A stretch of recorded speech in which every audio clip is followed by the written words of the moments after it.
Hello everyone, Earl Henderson, Primordial Defense. Thank you for watching. I have another Monday quarterback video for you. I'm going to play this video and talk about things that are going on to better explain what's going on and talk about things that I think that are being done right and are done wrong. This is an older video from 2020, but I do not recall ever seeing this video before, and there are some pretty good talking points in it, so I wanted to do a video on it. Here we go. This is a critical incident community briefing about an officer-involved shooting that occurred July 5, 2020 near Riverside Drive and Reservoir Avenue in the city of Chino near the Chino-Pomono border. This critical incident community briefing will utilize information obtained as part of the ongoing investigation that includes, but is not limited to, 911 calls, surveillance video, and body-worn camera footage. God, the body-worn cameras are worn at chest level and capture a general perspective of what is in the camera view. I don't know if this model is ever, I don't know if this model is still in production or not. If it is, stay the hell away from it. This damn thing sucks. Footage may or may not reflect what an officer actually sees. The officers involved were Manny Rodriguez, Edgar Rodriguez, and Sergeant Rick Aguiar. The suspect was identified as 35-year-old Matthew Blake Dixon. Pomono police officers were first on scene after receiving multiple reports about a man who brandished and pointed a gun at multiple people. It was also reported that he attempted to carjack one of them. After a search that took several minutes, officers located the suspect in an industrial area near the Chino-Pomono border. The shooting occurred when the suspect assumed a shooting stance and pointed a gun at officers. The shooting is the subject of 3 comprehensive and independent investigations. The San Bernardino County Sheriff's Department will conduct the criminal investigation into the actions of the suspect and the officers. Once completed, the investigation will be submitted to the San Bernardino County District Attorney's Office for review. The Pomono Police Department will also review the case to evaluate and determine if the use of deadly force adhered to the department's policies and procedures. No conclusions will be made until the investigations are completed. A word of caution. The images and language you are about to see and hear may be disturbing, especially to young viewers. Viewer discretion is strongly advised. The incident began with a call for service at the Jack in the Box in the city of Pomona and concluded near Reservoir Avenue and Riverside Drive in the city of Chino. The Pomona and Chino police departments received multiple 911 calls describing a man walking openly with a gun in his hand near the Jack in the Box in the 2700 block of South Reservoir Street in Pomona and near Reservoir Avenue and Riverside Drive in Chino. One caller said the suspect pointed the gun, causing him to veer off the side of the road and crash his Nissan Rogue. Another reported the suspect pointed a gun at her in what was deemed to be an attempted carjacking. The first call came from a Jack in the Box employee. Here's an excerpt of the call. Pomono Police Operator 30, can I help you? I got a call from a lady that was driving to the drive-thru. She saw a guy with a gun. Okay. Outside the Jack in the Box. We're right here on Lesterboard and Walnut by the 60 freeway. You're on the Reservoir one? Okay. So a customer called and told you that? Yeah, a customer that was passing by. Okay. And did they say what the person looked like? No, she just said it was skinny and wearing like a gray shirt like that. And it was a man? A man, yeah. Okay, so he was a male white, he was thin wearing a gray shirt? Like he was next to a gray car. But he had a gray shirt also? Yeah. The second 911 call came from the area near South Reservoir Street and Walnut. 911, Operator 17, state your emergency. Back that up real quick, motherfucker, because they switched this screen pretty quick. Alright, so there's traffic collision, and then this is down here where the officer-involved shooting occurred. The second 911 call came from the area near South Reservoir Street and Walnut. 911, Operator 17, state your emergency. I was driving on the street and a guy stopped in the middle of the road and pointed a gun at me, and I just whipped my car into the grass. You're showing by Reservoir, does that sound about right? Yeah. Are you like in an industrial area? Yeah, he's running. He's running through bushes. He's running. Okay, sir, listen, do you have a description of it? Is he white, black, Hispanic, Asian? white with a hat, a black hat, gray shirt, and jeans on. So you think it was a gun that he was holding? It was 100% a gun. Here is a photo of the traffic collision. Shit. Several minutes later, here is a photo of the traffic. Yeah, so, evasive driving. If you've got to drive that vehicle off the roadway to get off the X, then do it. I don't know what the layout was like when this scenario was presented to him, but it's also plausible that he could have just hit the accelerator harder and ran that motherfucker over. That is always, I'm going to say always, but that is a viable option for a lot of different scenarios. The engine, the whole vehicle, it will outperform a gun. Like, you fucking drive someone over, it's going to physically incapacitate them. I can assure you of that. But if you can't drive through them for whatever reason, your vehicle, even though it may not be an off-road vehicle, it's just a regular sedan, whatever, take that thing off-road if you need to. If you damage the vehicle, oh well, so be it. That's why we have insurance, so you can have that replaced. It's a whole lot better if you need to run the car over the side of the curb and go through bushes into another parking lot, rip your fucking oil pan off, and then come to a stop further away from the threat, and then you still be alive, right? So if you need to, go off-roading in your non-off-roading vehicle. And if you need to drive over the person, drive over the person. Collision. Several minutes later, the Chino Police Department also received a call of a man walking openly with a gun, pointing it at drivers. Chino Police Department, this is Emily. There's a white male, he looks like in his 20s, and he's pointing a handgun at all the cars. He's pointing a handgun at the drivers? Yes. And I'm sorry, sir, it was really hard for me to hear you. Where is this happening? It is on Riverside Drive, and I think the street is Reservoir. So he's standing on the street pointing guns at people? Yes. And can you see him, or? No, we drove away when he was pointing a gun at everybody. Around the same time, a woman who said the suspect tried to carjack her called 911. Chino Police, Brianna. CHP with a transfer for a male with a gun at Reservoir Street and Riverside Drive. You tried to get into the RP's vehicle.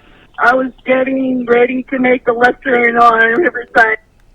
Okay, so this is the Pomono Police Department that ends up getting involved in this, but 911 calls are also going through Chino Police and also the California Highway Patrol. That can be an issue when you start going into larger areas that have multiple police agencies all close together, and there are multiple dispatch centers for all those different agencies. Other parts of the country where there's just not a whole lot of agencies and not a whole lot of stuff going on, there's usually, for example, look at your county that you live in. Chances are your county sheriff will probably have a dispatch center, and your local city police will have a dispatch center. Some places there's a combined dispatch center where the sheriff and the police and the EMS and the fire are all under one roof for dispatching purposes. And where you're at in your county, the way all the cell phone towers are, you make a 911 call, it's going to the place where it needs to be at. When you think about these other large metropolitan areas, all the cell phone towers and how everything's being directed and everything, it's very plausible that you could be in one part of a city, call 911, and because you are near some cell tower, it automatically directs you to another neighboring 911 call center that isn't even the town that you're in. So that's one thing to think about if you live in those larger areas and you have to call 911.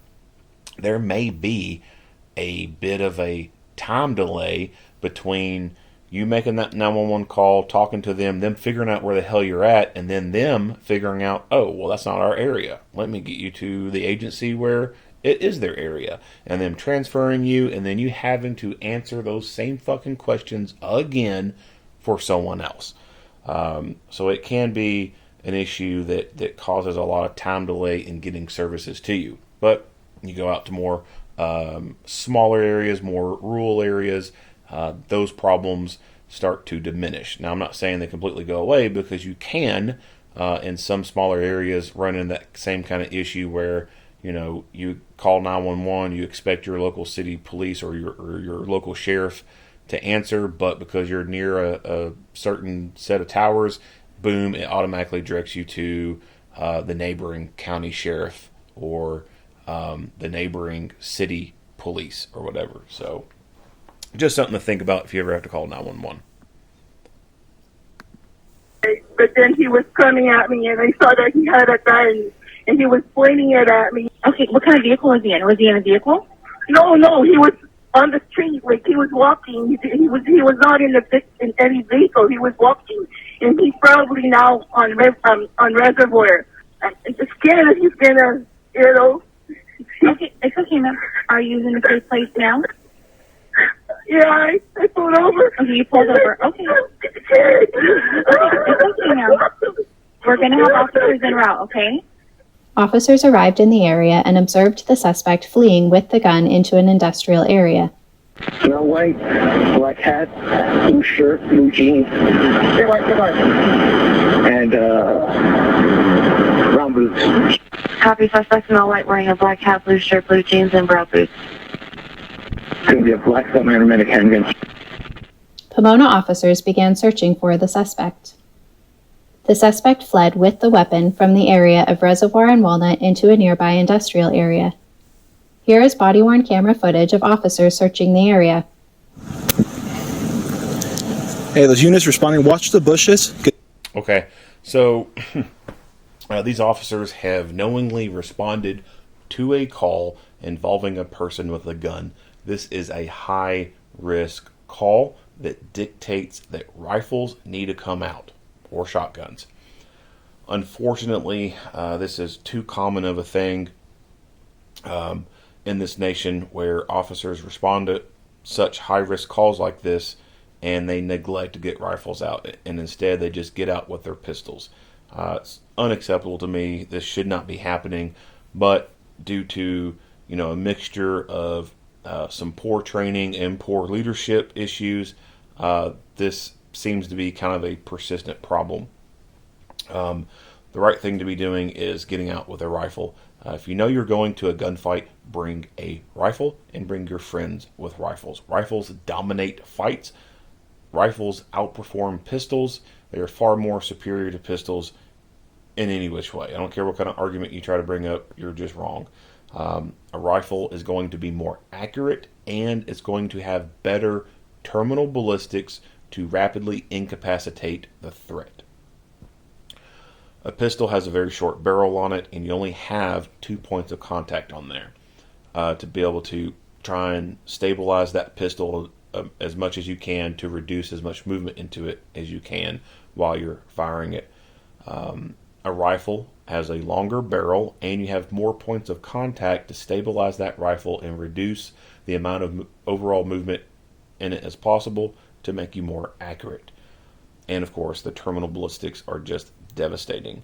It can take fewer rounds of a rifle to rapidly incapacitate a threat, maybe 1 to 5 into center mass, whereas with a pistol, it may take more than that. It may take 10 rounds fired into someone's chest to get them to become incapacitated and stop the threat. I'm also not a big fan of the placement of the camera and then the microphone of the radio. The microphone of the radio is blocking a lot of the view here and just doesn't give you a good overall view of what's going on. But I do like that he's using a microphone for his radio, because that is one of my other complaints with some places is people using radios without microphones on them. He was trying to hide in one of them. There's a boot right there.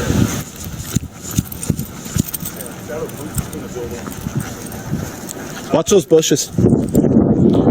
So Looks like I see a I sling can't see over behind that here. bush right there.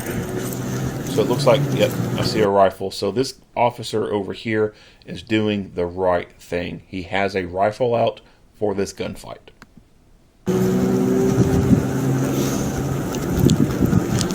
Hey, just come to our location. I think he's going to be between these warehouses. And watch our units because I think he's doubling back.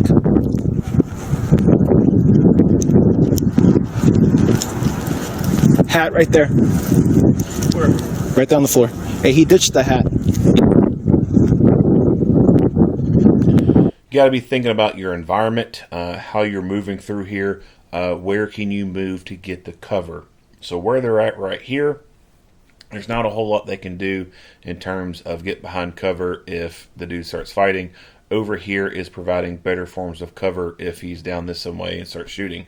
But then you've got angles where you get a turn and it changes direction. So you're also now having to pie corners and use other tactics to navigate through this environment. So it's a lot more complicated than what it may look right at straight face value.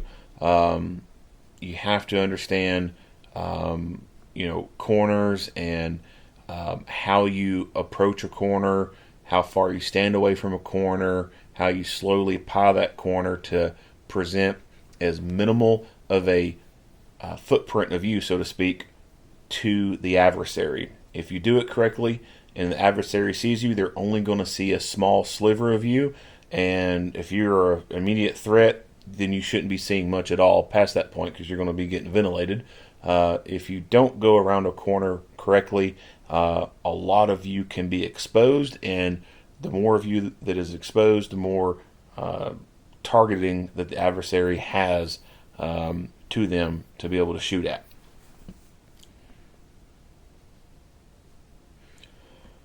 Coming up there on these corners, and especially around in here, because the guy could be in behind here, he could be in behind here. The rifle needs to be up, pointing at these areas right here, because these are potential places he could be at. And plus, there's the hat that he's pointing out. I can't see exactly. It might be right up in there, but if it is, then that's a clue that he could be right within that area. So definitely, instead of having the gun down at this very low ready position, it needs to be more at a high ready position.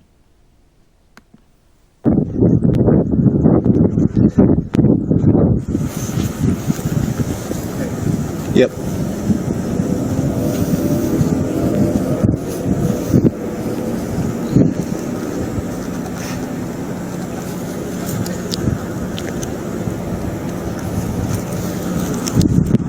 He's running west, just north of our units, if you see them.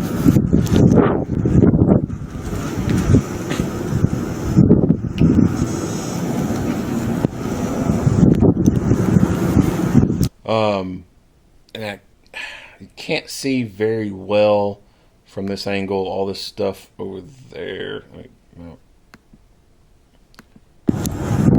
But all this over in here, this could be some tricky stuff to kind of go in and around, which you can't see very well if this is all solid or not, but these could be slats, and so he could be within here looking out through these slats and see them perfectly, but because they're far enough away from these slats, they can't see through it very well, and they wouldn't be able to see him until it's too late.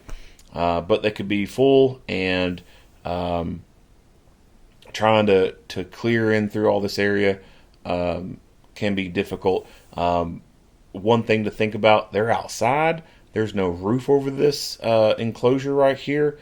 I think it would be perfectly okay, depending on how the wind's blowing, to, before you start poking in around there, pull your can of paper spray out and spray over top of that. If he's hidden back here behind this dumpster, it would be a whole lot better if you spray that stream, arc it over, and let it land back there, and then they're going to start coughing. You're going to know that someone's back there. It'll be a whole lot better to do that versus play peekaboo, come around that corner, and then boom, gunfight, and you potentially get one in the noggin. So sometimes, thinking outside the box, there's different things you could do to clear things, or at least do things before you just have to go in there at first. And something like this over here, I think that as long as numbers and positioning is good enough, that you could just do a spray of OC, arc it high, and let it land in behind there. Wait a couple seconds, see if there's a response, and then move on from there and check it out. Just north of our units, if you see them.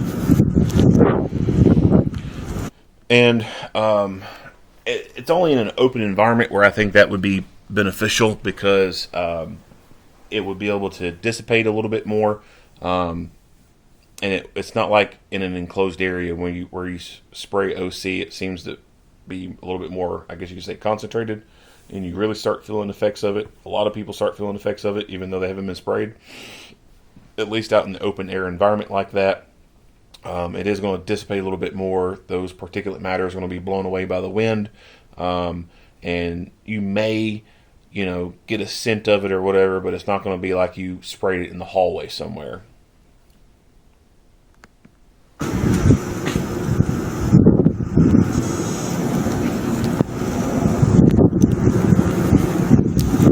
And Pomono, be advised. If there is I forgot the terminology for it, like the landscaping gravel, or drainage gravel or rocks or something like that. You can even pick up stuff like that, or pick up other things and throw them over objects, see if you can get a response, see if you hear "ah shit" or someone moving really quickly or something like that, instead of just boom, quickly moving on in there. Throwing stuff like that can also be done indoors as well. But when you have like a bunch of built up little nook and crannies like that, something like that could help out. As he ditched one boot, and he has no hat now. Pomono officers found the suspect several minutes later near a loading dock. Officers ordered him to put up his hands, but he didn't comply. We see him here?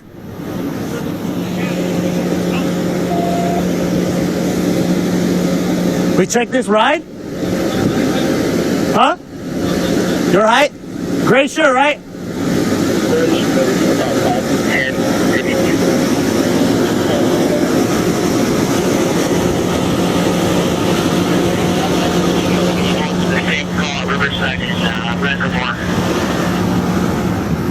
Hey, make sure you're listening, because it's hard for me to hear. Let me see your fucking hands, dude! Yeah, I got him over here, I think, underneath this semi. All right. Back that up. Hold on. Yeah, all right. Here we go. Someone not using a microphone for their radio. This is kind of like a pet peeve for me. I am a firm believer that as far as public safety radios go, all public safety radios should have a microphone attached to them, especially law enforcement.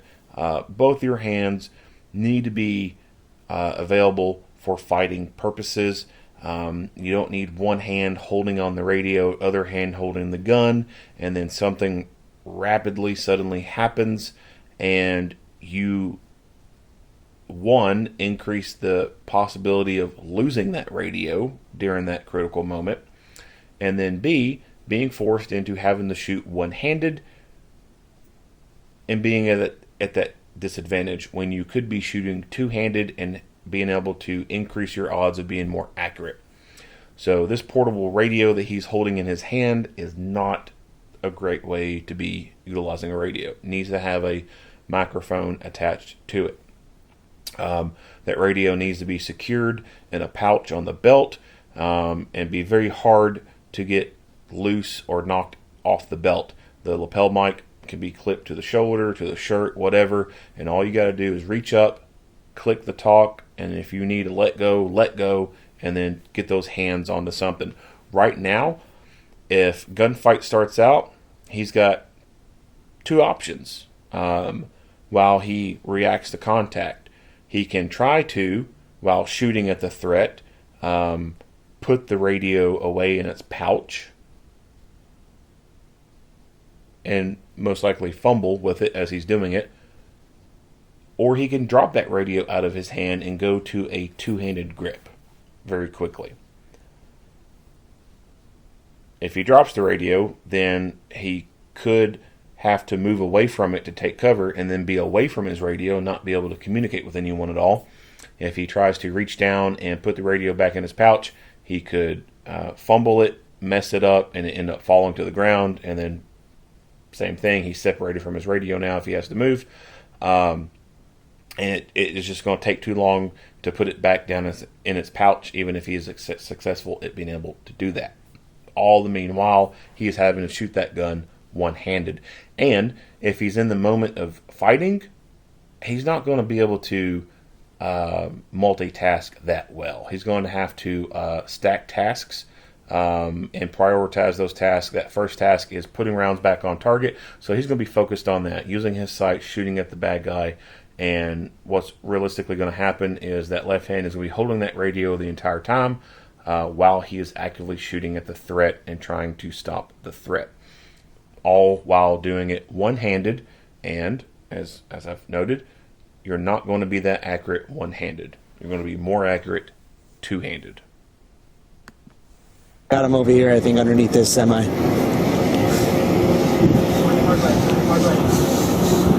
You see him? The suspect emerged in a shooting stance, and an officer-involved shooting occurred.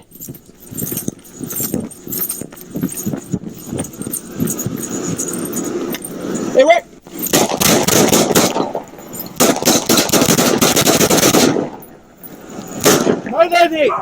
Drop the gun!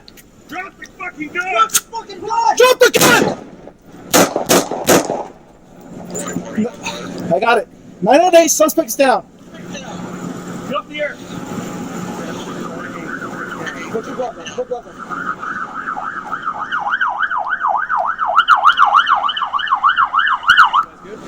All right, let's go back into this gunfight. Rick! Hey, Rick!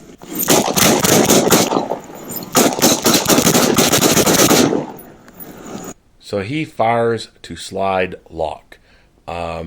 Not the most common thing to occur in gunfights, but it does happen. He has fired to slide lock, and now he is reaching up to talk onto his radio. Then he performs a reload. 998! Drop the gun!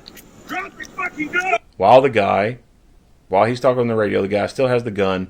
Other people have shot. He finishes the talking, goes into a reload. Drop the gun! Now, Drop the gun! Drop the fucking gun! Drop the... Either he slammed the magazine into the gun, and when it's seated, and it caused some flex to make the slide drop on its own, or he had his thumb up there, and as soon as it went in, he was very quick to use his thumb to drop that slide. I don't think that's the case. I think it's the slide dropped on its own when he started to slam the magazine into the gun.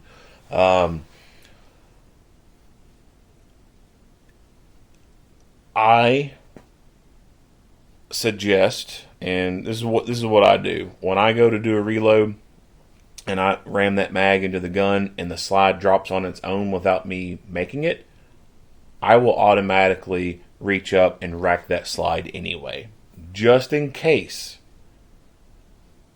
that during my reload I'm putting it in the gun that the slide dropped before the mag was fully seated all the way. Now, when I do this at the range, training, whatever, I know right then and there that when I slammed that magazine in, it became fully seated, and then the slide dropped on its own. But that is me knowing that from a cool, calm, collected head. That is me knowing that, not being scared of being shot by someone, being in fear of my life, being in fight or flight mode. which when that happens, that causes some psychological and physiological changes to occur in your body.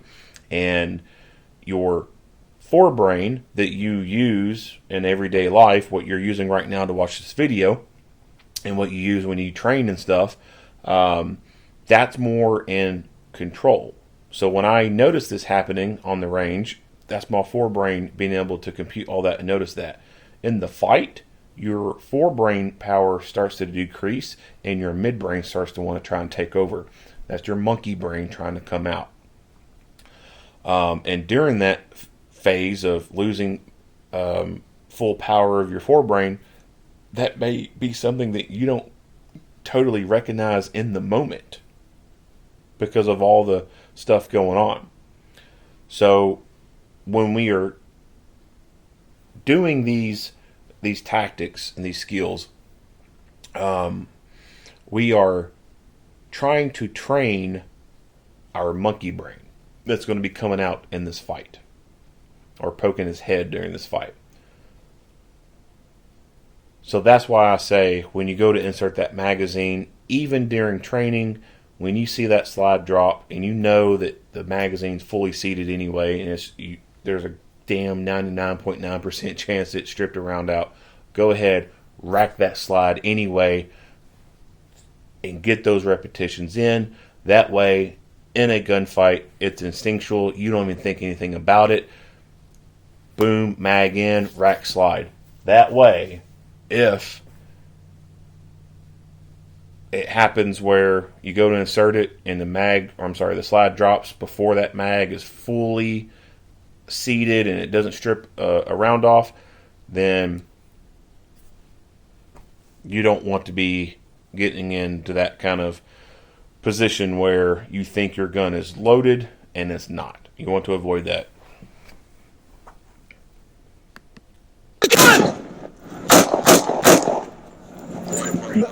I got it.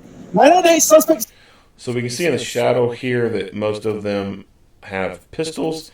Can't see who this shadow over here has. Probably a pistol, but don't know for sure. The radio stuff. So fighting, fast, fight, assess, scan, top off. He should have performed a reload first before ever getting on the radio.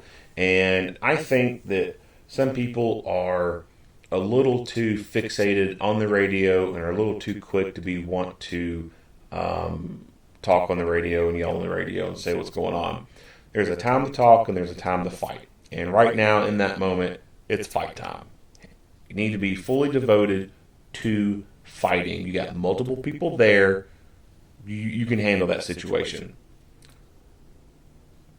Once the threat is down, once you've fought, you've assessed, all right, we don't have to shoot this fucker anymore, then you can start talking to dispatch and updating them on what has transpired. I just think that sometimes people have too much of an emphasis on trying to get on that radio during critical times when they do not need to be on that radio. Yes, dispatch needs to know what's going on so that the rest of the cavalry can come to you, etc. Yada yada yada. And the forces, the entities that can shoot, move, and communicate are traditionally the ones that will always prevail. But at least the ones who can do it the best. So yeah, there's a need for communication and talking to dispatch and everything, but there's also a time that you just need to be devoted to fighting. And in this kind of scenario right here, there's multiple of them around. Stay dedicated to fighting. Get that gun, put that gun back in the fight, put more rounds on target if you need to, and then once you've assessed and seen that your bullets and all your other buddies' bullets have got the desired effect, then you can start talking on the radio. Down. Drop the air. Put your weapon. Put your weapon.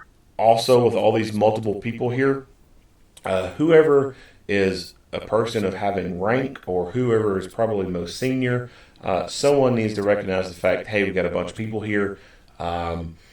We don't need 4 or 5 of these people all trying to talk on the radio. designate one person as the radio man.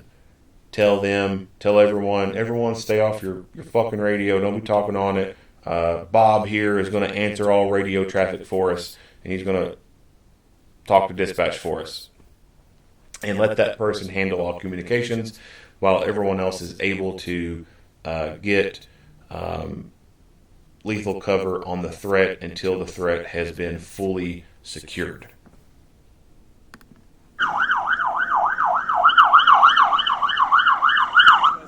Yeah, we're good. Good? Good? I got gloves. I'll have the rest. Hold on. Make sure you stop. Suspect! Hey, use your hands. Let me see your hand! Let me see your hands. Suspect still has the gun, still moving.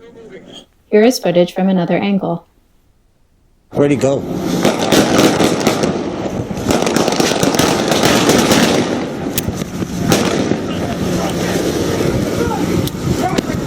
Drop the fucking gun! Here is a screenshot that shows the suspect in a shooting stance. Do you have any medical bag, medical kit? Get whatever medical you can get right now. Do you want me to leave the firearm there? What's that? Do you want me to leave the firearm there? Grab the weapon, make it safe. Here is a photo of the gun. Grab the weapon, make it safe. All right, so they have him cuffed up. Some people ask questions about this, and some people kind of seem to have a problem with people who've been shot being handcuffed afterwards.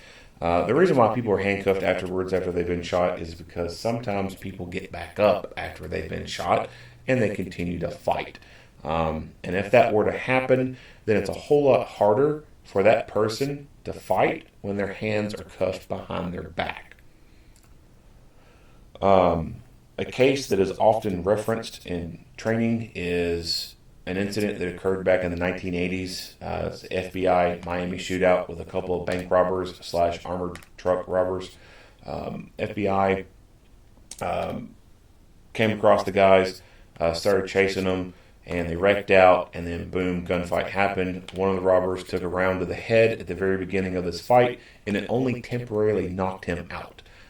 He was able to wake up later during this gunfight, crawl back out of the car, his car that was damaged, and then go back to the vehicle of one of the FBI agents and try to steal it.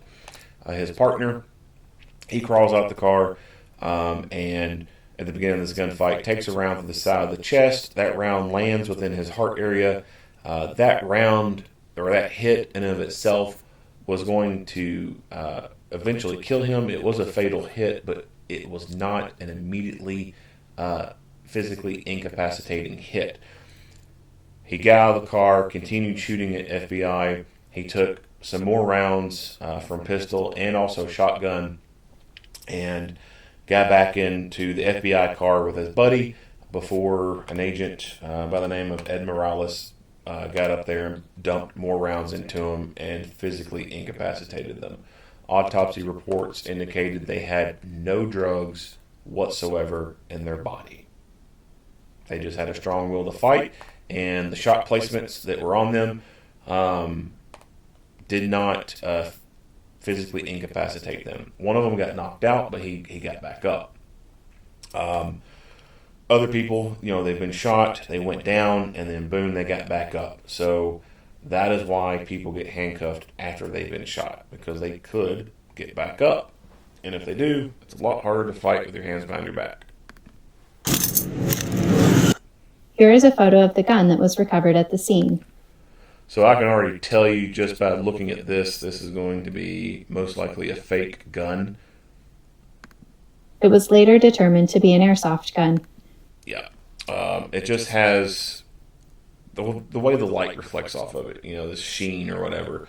But the only way that you can ever tell that is in situations like this. You watching a video, looking at a photograph of the object, and being able to study it without the fear of being killed. You're under cool, calm, collective conditions right now. No threat to you whatsoever. You can take the time to scan your eyes left and right and look at the whole picture and be like, you know what, that does not look real. But you would never be able to do that under exigent circumstances, under the fear and threat of being killed by someone holding that object. You would never be able to look at it and instantaneously know, or be able to analyze it and know that it's not real. The minute it comes up and is pointed at you, you have no time to analyze it. If you take too long looking at it, trying to determine, well, is that real or is it not? I don't want to shoot somebody with an airsoft gun. That takes too long. And then you're dead because you took too long trying to figure out if it was real or not. It looks real. So as far as you know in the moment, it is real. The circumstances as they appear is what the key words are when it comes to use of force. Deadly physical force like that for your self-protection. Circumstances as they appeared, not as they existed. Photo of the gun that was recovered at the scene. It was later determined to be an airsoft gun. The suspect succumbed to his injuries at the scene. It is currently unknown to what extent drugs or alcohol may have played in the suspect's behavior, as the toxicology results from the coroner's office are not yet available. The information in this briefing is based on a preliminary and ongoing investigation.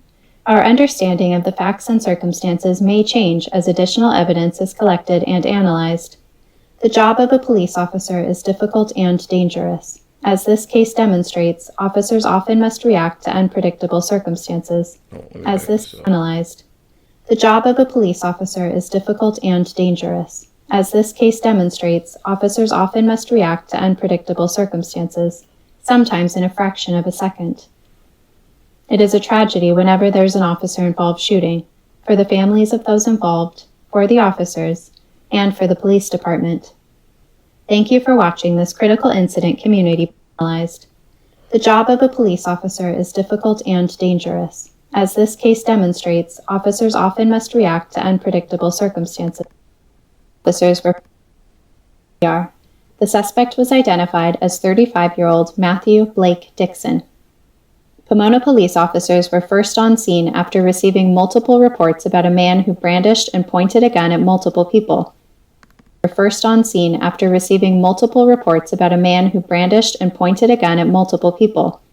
It was also reported that he had multiple reports about a man who killed Matthew Blake. Okay.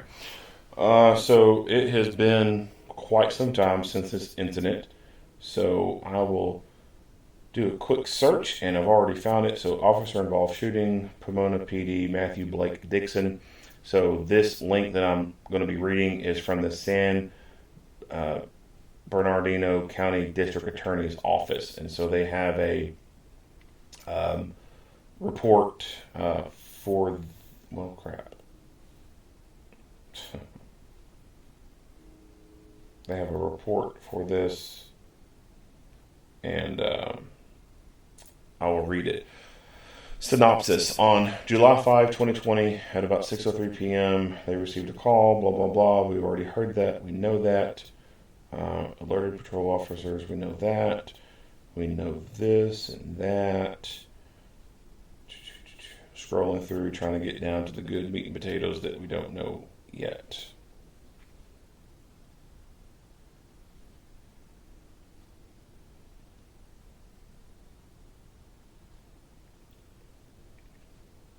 Okay, conclusion. I'll look at that.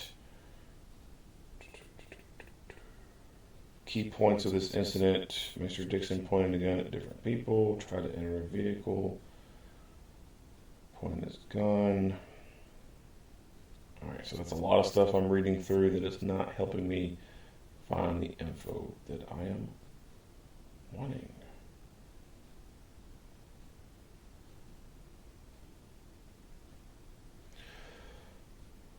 Officer involved shooting review unit, originating news media coverage, public. Alright, so actually this link was pretty damn useless because it did not talk about if he had anything in his system or not. So, back out of that. Let's click on this other one, PDF. See what information is in included in here. All right, so this one that I'm looking at is a 33-page document, and looking at the table of contents, statements by law enforcement, Sergeant Rick Aguilar, all these other officers, their statements from civilian witnesses, incident audio, video, the deceased, autopsy protocol, family, criminal history, legal principles, analysis, and conclusion. All right, so let's go into this and see if we can find some more detailed information.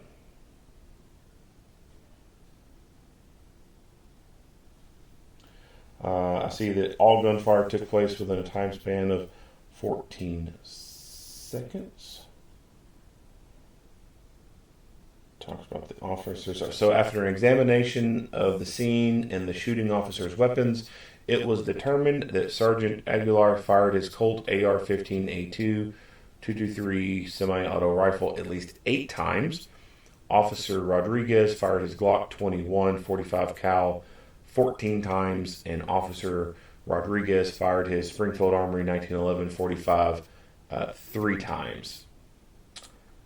So we got 8, 14, and 3. All right. Dixon's property, a San Bernardino County Sheriff's Department forensic pathologist determined after an autopsy that Mr. Dixon's death was due to multiple gunshot wounds, notably to the right side of the head, the mid-left back, lower left flank, mid-left flank, upper right abdomen, and left upper hamstring. The forensic pathologist opined that the gunshots to Mr. Dixon's head and back would have caused death in seconds. Statements by law enforcement officers. Sergeant Rick Aguilar gave a voluntary statement to Detectives Phillips and Michael Gardia in the presence of Officer Aguilar's attorney and a police officer association representative on July 9, 2020, approximately 3.5 days after the shooting incident. Sergeant Aguilar was permitted to review footage of the incident from Rodriguez's body-worn camera prior to the interview. At the time of the shooting incident, Aguilar had been a California peace officer for a total of 19.5 years, having served the last 18 years at PPD. Sergeant Aguilar, or is it Aguilar? It looks like there's an I, but anyway, Aguilar, I'm going to say Aguilar, drove a marked PPD patrol unit during his response to the incident. He wore black pants and a department-issued long-sleeve patrol uniform that bore PPD patches on both shoulders, as well as a PPD badge on his left chest area. The word police appeared in large white block lettering across the back of his shirt. During the shooting, Sergeant Aguilar carried a department-issued Colt AR-15A2 rifle that the sergeant previously loaded with 28 rounds and another semi-automatic firearm that was not fired. This was the sergeant's 4th officer-involved shooting. Okay. So 4 times for this officer to be involved in an on-duty shooting. It's interesting. And that's also interesting to me, too, that he was the only one that had a rifle. So what's that say? He knows the best thing to bring to a fucking gunfight is a rifle, because he has been there, done that.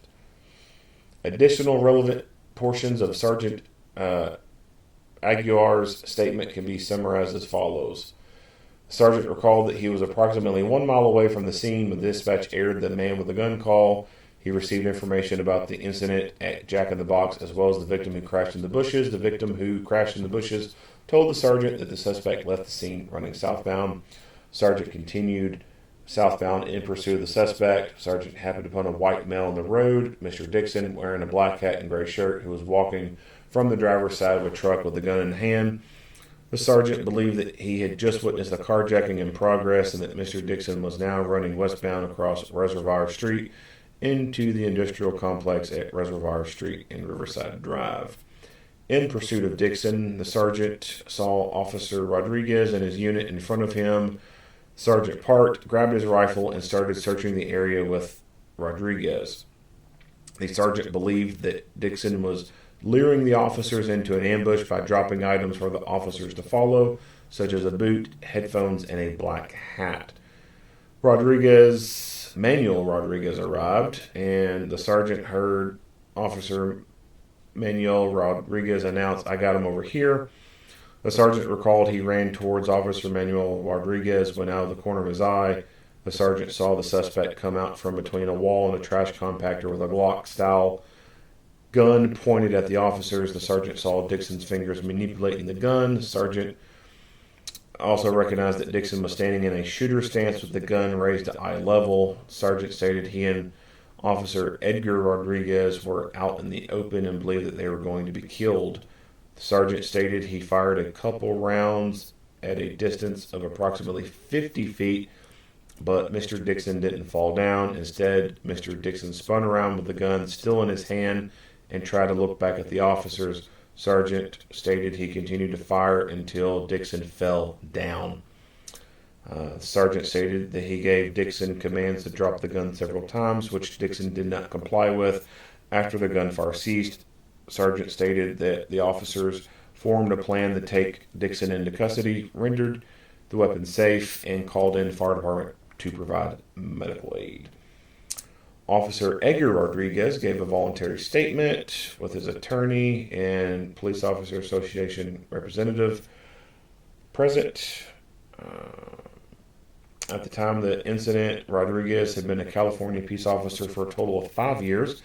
He served the prior 4 years at PPD. Officer Rodriguez wore black pants and black PPD-issued long-sleeve polo shirt, displaying PPD badge on his chest and PPD patches on both shoulders. Word police are on the back. He drove a marked black and white unit. He carried a department-issued Glock 21 .45 caliber that he previously loaded with 14 rounds. Additional relevant portions of his statement can be summarized as follows. His workday began at 4 p.m. on the day of the shooting. During his shift, he heard a man with a gun call. Officer Rodriguez wanted to respond to the call, so he assigned himself to it. Rodriguez understood that the call involved a suspect who pointed a gun at someone and caused a traffic collision. While going to the location, he saw who he believed to be the frantic victim of the collision, flagging officers down and pointing southbound. He continued southbound in his marked unit and saw Dixon in the road. He believed that Dixon tried to open the door to a dark-colored pickup truck at the intersection with his left hand while holding a black semi-automatic firearm in his right. Rodriguez stopped his unit next to the sergeant's patrol at a distance of approximately 25 to 20 yards and got out. Dixon walked towards the officers at first, but abruptly turned away. Dixon then ran westbound across the street into the adjacent business complex. Rodriguez said that while pursuing him, unholstered his handgun. He saw that Dixon's boot and hat on the ground and believed that Dixon may be laying down breadcrumbs for he and the sergeant to follow, while Dixon lay in wait to ambush them. Rodriguez recalled sprinting after hearing Rodriguez announce via radio that the suspect was underneath a big rig. Rodriguez then recalled that Dixon raised his gun with his left hand. The officer believed that Dixon was going to shoot at and possibly kill him and the sergeant. Rodriguez explained that he and the sergeant had very little cover or concealment at this point, and that Dixon pretty much had the drop on the officers. Rodriguez fired his weapon and saw Dixon begin to turn away. Rodriguez stated he fired a second volley of shots as he saw Dixon flee. Dixon was pointing his weapon back at the officers. After taking fire, Dixon braced himself on a cinder block wall and appeared to be reaching for his weapon still when Rodriguez noticed his own weapon had slide locked. By the time Rodriguez reloaded his weapon, 2 additional shots had rung out and Mr. Dixon fell to his left side on the ground. Rodriguez did not fire any additional rounds after he reloaded his weapon, but believed that Dixon was still moving after gunfire ceased and continued to give commands for Dixon to stop. Once Dixon stopped moving, officers approached and took him into custody. This was Rodriguez's first officer-involved shooting. Manuel Rodriguez gave a statement with his attorney and association representative present 3 days after. He was able to look at body cam footage of the incident. He's been a peace officer for 7 years. He served the prior 4 at PPD. He wore black pants and a black uniform, police, blah, blah, blah. Issued a Springfield Armory 1911 .45 caliber that he previously loaded with 11 rounds. He carried a second loaded firearm on his person during the incident, but did not fire that weapon. On the day of the incident, he served as a field training officer to Officer Matthew Mendoza, a trainee officer, and the two officers traveled together in a 2-man marked car. Manuel his workday began at 4 p.m. When the call involving the man with the gun brandishing a gun came out. Rodriguez stated he and Mendoza were the first unit to deploy on the call while making their way to the location. Manuel heard officers describe the suspect as a white male. Blah, blah, blah. After arriving on scene, the sergeant asked Manuel to search the area of the trash compactor. While doing so and coming around the semi-truck parked next to it, Manuel stated that he saw a set of hands come out from underneath the truck. It was a white man with a dark-colored T-shirt. Manuel ordered the man to come out. When the man under there failed to comply, him and Mendoza moved around the trailer to try and find him. Manuel stated that this is when he heard the sound of 2 weapons of different caliber being fired. He interpreted the sound to mean that it was a suspect shooting at police because he thought that both Sergeant and Officer Edgar Rodriguez were both carrying rifles. Officer Manuel Rodriguez ran towards the sound of gunfire and saw the sergeant and Edgar firing upon the suspect. This is when Manuel Rodriguez stated that he gave the suspect the command to show his hands or to drop the gun, and saw the suspect lunge towards the gun, which was on the floor. In response, he fired his weapon at Mr. Dixon 3 times. The sergeant stated that he thought that Dixon was going to pick up his gun and try to kill the officers, and fired his weapon to protect himself and his partners in what he believed to be a threat of serious bodily injury or death. This was his first officer-involved shooting. Additional PPD personnel who responded to the scene were asked to detail their participation in this officer-involved shooting event. Mendoza was the only officer present at the scene at the time the shots were fired who did not fire his weapon. Mendoza's account of the incident was generally consistent with the statements of the shooting officers. Officer Mendoza stated that he was not in a position to see Dixon when Manuel Rodriguez first noticed Dixon under the trailer. Mendoza further explained that he did not fire his weapon because by the time he got Mr. Dixon into his line of sight, Mr. Dixon had fallen over and was no longer a threat. Officer Ferdinand Salgado and Officer Sharif Efron were the 5th and 6th officers to arrive at the scene, respectively, and arrived after gunfire ceased. In an interview, Salgado explained that he retrieved Mr. Dixon's gun near his waistband and discovered that it was an airsoft gun that looked like a semi-automatic handgun. Officer Irfan was not interviewed, but separately reported observing that Mr. Dixon had suffered major head trauma and was neither breathing nor conscious at the time he approached. Officer Efron saw that there was scattered brain matter on the wall and ground. After Dixon was handcuffed, Officer Irfan confirmed that Mr. Dixon was pulseless.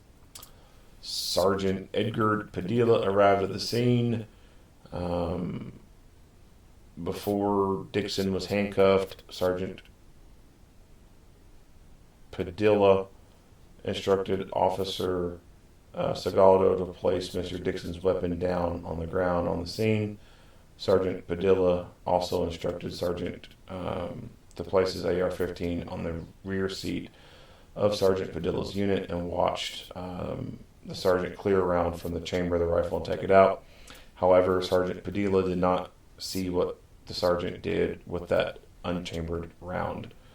CVFD personnel were allowed to the scene after Mr. Dixon was handcuffed, primarily to pronounce Mr. Dixon's death. A firefighter paramedic described Mr. Dixon's condition as an obvious death due to the exposed brain matter. Mr. Dixon's death was formally pronounced at 6:34 p.m.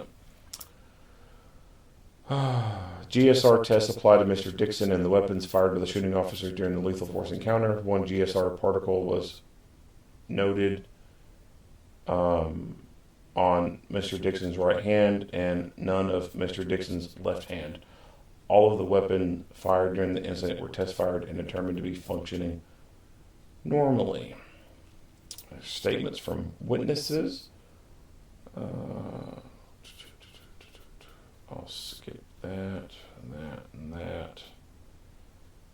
Audio, video, talk about dispatch recordings. Skip all that.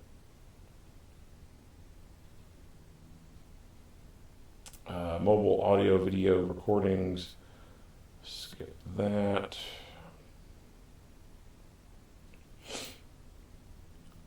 Incident scene investigation. The case agent managed the incident scene investigation with the assistance of 2 other SBCSD crime scene specialists. Officer involved shooting occurred in the dock area. A total of 1,173 photographs of the incident scene were taken, including ground level and aerial photographs, and a 3-dimensional scan of the immediate surrounding area. The marked units of Padilla and Salgado were parked immediately to the west of where the shooting occurred, and FCCs were discovered strewn around and under these units. Mendoza's marked PD unit had been moved from its position during the shooting incident to the south driveway. Marked units of the sergeant and Edgar Rodriguez were parked. Blah, blah, blah. The sergeant's rifle was located in the rear seat of Sergeant Padilla's unit. The case agent discovered 20 cartridges in the rifle's attached magazine head stamped with Winchester .223 rim. There was no cartridge in the rifle chamber. A total of 8. It says 233, but we know that they mean 223. Caliber FCCs were identified and recovered at the scene. 1 empty Glock 45 caliber magazine and a total of 17 45 caliber FCCs head stamped with Winchester 45 auto were identified and recovered at the scene. Numerous fired bullet fragments were also identified and recovered. The FCC debris field consisted of an area between the red semi-cab and the PPD units of Efron and Zagato. Blah. They found Dixon's body at the scene with his hands handcuffed behind his back. He identified a UX 4.5mm caliber BB pistol model XBG in the area near where his body lay. BB pistol had no magazine but was noted to be in a ready-to-fire position. BB pistol bore a warning label stating as follows: "Not a toy. Misuse or careless use may cause serious injury or death." An empty black BB pistol magazine was noted on the ground near Mr. Dixon's buttocks. Mr. Dixon's other tan work boot and baseball hat were located in the alley.